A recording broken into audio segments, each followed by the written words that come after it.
Hi friends, నా one of the old మెమరీని మీతో షేర్ చేసుకుందామని ఇలా ముందుకు వచ్చాను. యాక్చువల్గా ఆ రోజుల్లో అంటే అప్పుడు నాకు ఇంకా మ్యారేజ్ కాలేదు. నా ఏజ్ 22 years అలా ఉంటుంది. నేను నారాయణ స్కూల్లో వర్క్ చేస్తున్నాను టీచర్గా. అయితే అప్పుడు నేను శివాలయంకి వెళ్ళాను తలకు పోసుకొని, ఇలాగే జుట్టంతా విరబోసుకొని.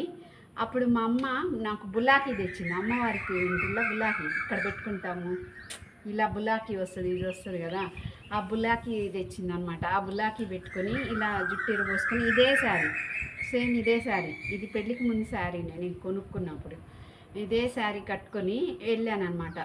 అక్కడ లలితా సహస్రనామం చదువుతుంటారు కొంతమంది, ఇద్దరు ఓల్డ్ ఏజ్ కపుల్స్ ప్లస్ ఇంకొంతమందిని గ్యాదర్ చేసి లలితా సహస్రనామం చదువుతుంటారు. అయితే వాళ్ళు ఎప్పుడు వేరే సహస్రనామం చదివే వాళ్ళకే ప్రసాదం పెడతారు, వేరే వాళ్ళకి పెట్టరు. నేను గుడి చుట్టూ తిరిగేసి వెళ్ళిపోయేదాన్ని.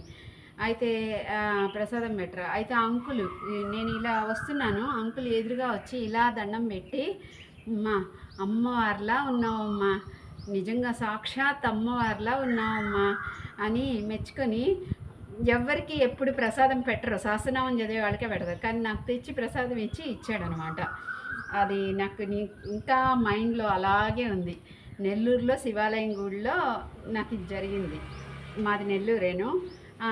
ఇది నాకు నా పాత జ్ఞాపకాలన్నీ గుర్తొస్తుంటాయి. అలా ఈ శారీతో నాకు ఆ మూమెంట్ గుర్తొచ్చింది, మీతో షేర్ చేసుకున్నాను. థ్యాంక్ యూ, ఉంటాను, బాయ్.